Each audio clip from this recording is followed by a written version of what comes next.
पाकिस्तान की बदतरीन कारकर्दगी, batting line खिजा के पत्तों की तरह झड़ गई। भारत के खिलाफ 50 ओवर्स खेल सके, ना ही 200 रन का हिंसा अबूर। गिरते पड़ते 191 रन पर ढेर। कप्तान बाबर आजम के आउट होते ही पूरी टीम का डब्बा गोल। आखिरी 8 खिलाड़ियों ने सिर्फ 36 रन का इजाफा किया। 6 बैटर्स डबल फिगर में भी ना जा सके। Spin specialist Saud Shakeel 6 run पर कुलदीप यादव का शिकार। इफ्तिखार अहमद भी गेंद ना समझ सके। क्लीन बोल्ड होकर पेविलियन लौटे। 192 रन के हदफ के ताकुब में भारत का जारहाना आगाज। क्या बैटिंग ऐसे होती है? क्या ओपनर्स ऐसे खेलते हैं? खेलने का ढंग ना आया। इमामुल हक ने नाकामियों की हैट्रिक कर दी। लगातार तीसरी बार भी बल्ला ना चला। अब्दुल्ला शफीक भी रन्स बनाने में नाकाम रहे।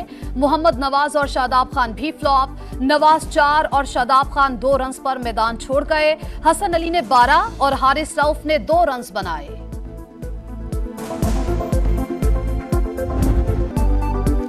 मिडिल ऑर्डर ने बाबर आजम और मोहम्मद रिजवान की मेहनत पर पानी फेर दिया। कप्तान 50 रन बनाकर नुमाया। रिजवान ने 49 रन की इनिंग्स खेली। दोनों के आउट होते ही बैटिंग लाइन रेत की दीवार साबित हुई। भारतीय स्पिनर कुलदीप यादव का जादुई स्पेल। सऊद शकील और इफ्तिखार अहमद को पेविलियन की राह दिखाई।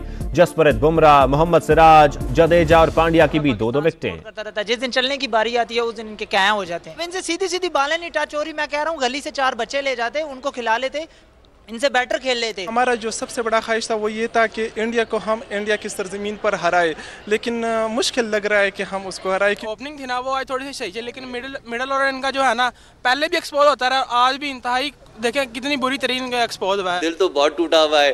अब बस उम्मीद है बॉलर से थोड़ी इज्जत रख ले। कौमी टीम थी या गली मोहल्ले की, बड़े मैच में बल्लेबाजों के हाथ पैर क्यों फूल जाते हैं? बदतरीन कारकर्दगी पर शायकीन मायूस। खरी खरी सुना दी। कहते हैं टीम से इतनी नाकिस कारकर्दगी की उम्मीद न थी। साबिक टेस्ट क्रिकेटर शुएब मोहम्मद भी बरहम। कहा पाकिस्तान टीम के पास कोई प्लान नहीं था। एक मैच खेलने वालों को कोचिंग पर रखा हुआ है। इसराइल का जंगी जुनून। बमबारी के बाद गजा पर जमीनी हमले। 24 घंटों में मजीद 324 फलस्तीनी शहीद। शहादतों की तादाद 2215 हो गई। 8714 जख्मी, 2450 बच्चे और 1536 खवातीन शामिल। गजा के मुर्दा खानों में जगह कम पड़ गई। आइसक्रीम ट्रक मुर्दा खाने के तौर पर इस्तेमाल होने लगे।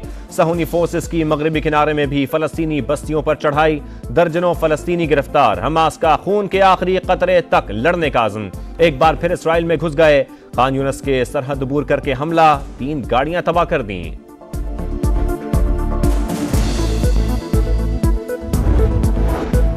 प्यारों की फिक्र है तो जुनूब में मुंतकिल हो जाएं। इसराइल की एक बार फिर फलस्तीनियों को गजा खाली करने की धमकी। शाम तक वक्त दे दिया।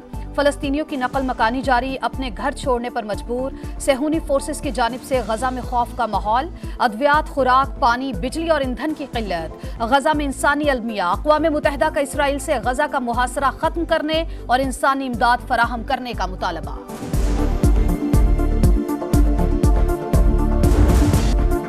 जो हमारे आबाओ अजदाद के साथ हुआ आज वही हमारे साथ हो रहा है। नकल मकानी पर मजबूर फलस्तीनी फट पड़े। कहा गजा को मंसूबाबंदी के तहत खाली कराया जा रहा है। जो समझते हैं खामोश रहकर बच जाएंगे, अगली बारी उनकी है। फलस्तीनियों पर इसराइली बर्बरियत की दास्तान सुनाते हुए अरब टीवी का मेजबान जज्बात पर काबू न पा सका। फूट फूट कर रो पड़ा। खून की प्यासी रियासत की बच्चों पर भी बमबारी। 7 दिन में 650 से ज्यादा बच्चों से जिंदगी का हक छीन लिया। हजारों बच्चे अस्पतालों में जेर इलाज। बरसाया गया सफेद फास्फोरस। जिंदगी भर बच जाने वाले बच्चों को जिस्मानी अज़ियत देगा। अरब कहाँ है? मुस्लिम दुनिया कहाँ है? गम से निढाल फलस्तीनी बच्चे की चीखों पुकार। इसराइल को बचाने के लिए अमेरिका सरगर्म। रियाद में सऊदी वजीर खारजा से मुलाकात। गजा की ताज़ा तरीन सूरत हाल पर तबादला ख्याल। एंटोनी ब्लिंकन बोले हमास फलस्तीनियों की नुमाइंदगी नहीं करती, फिर भी इसराइल पर होने वाले हमले को जायज़ करार नहीं दिया जा सकता। सऊदी वजीर खारजा का गजा में फौरी जंग बंदी पर जोर। नकल मकानी जैसे इकदाम मनसूख करने का मुतालबा। कहा आलमी बिरादरी मसला फलस्तीन हल करवाने में अपना किरदार अदा करे।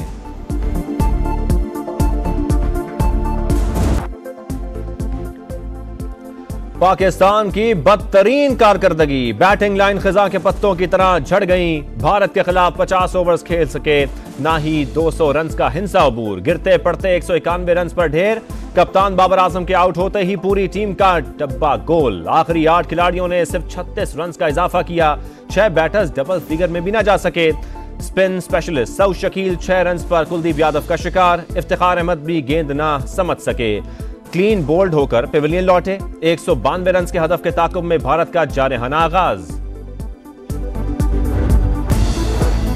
तुर्बत में दहशतगर्दों का ठेकेदार के घर पर हमला, 6 मजदूर जाँ बहक, 2 जख्मी। मकतूलीन का ताल्लुक मुल्तान और नारोवाल से था। तमाम अफराद को शनाख्ती कार्ड देखने के बाद गोलियां मारी गई। निगरान वज़ीर आला दहशतगर्दी पर बरहम, एसपी तुर्बत को मुअत्तल कर दिया। डिप्टी कमिश्नर और एसएसपी को स्पेशल टीम तश्कील देने की हिदायत कर दी। मुलव्विस मुल्ज़िमान को फौरी गिरफ्तार करने का हुक्म दे दिया। किसी बलोच या पंजाबी ने नहीं, दहशतगर्दों ने पाकिस्तानी शहीद किए। नाहक खून बहाने वालों को माफ नहीं किया जाएगा। सरफराज बुगटी का ऐलान, वाकया बलोच रिवायात के भी मनाफी करार दे दिया। कहा रियासत पूरी कुव्वत से दहशतगर्दों के खिलाफ एक्शन लेगी। चीन ने रेलवे ट्रैक ML1 की मंजूरी दे दी। 1726 किलोमीटर ट्रैक पर 6 अरब 67 करोड़ डॉलर लागत आएगी। जदीद रेलवे ट्रैक कराची से पेशावर तक बिछाया जाएगा। मंसूबे के लिए पाकिस्तान को खुद मुख्तार गारंटी फराहम करना होगी।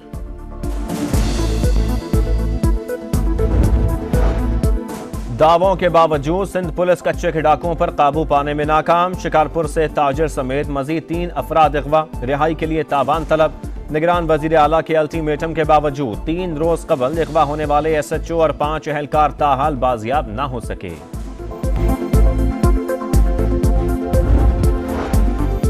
नैब तरामीम कलदम करार देने के खिलाफ सुप्रीम कोर्ट में नजरसानी की एक और दरखास्त दायर। साबिक MD OGDCL बशारत मिर्जा का सुप्रीम कोर्ट से रुजू। 15 सितंबर का फैसला कलदम करार देने की इस्तदा।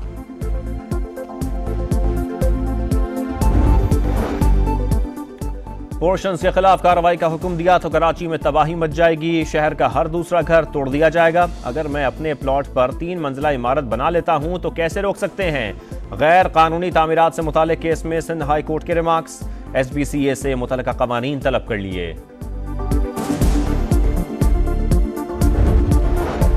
कस्टम्स इंटेलिजेंस की कराची एयरपोर्ट पर कार्रवाई। 13 करोड़ मालियत के मोबाइल फोन्स बरामद कर लिए। कस्टम हुकाम ने चेकिंग के बाद मुसाफिरों को क्लियर करार दे दिया, मगर कस्टम्स इंटेलिजेंस ने लाउंज से पकड़ लिया।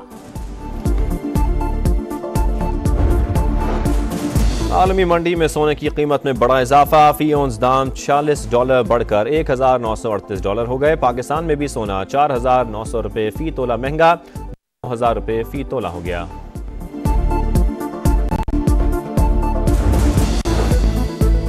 और मारूफ फोटोग्राफर अजीज अहमद की खींची गई तस्वीर और नायाब नेगेटिव्स नेशनल हिस्ट्री म्यूजियम की जीनत बन गए।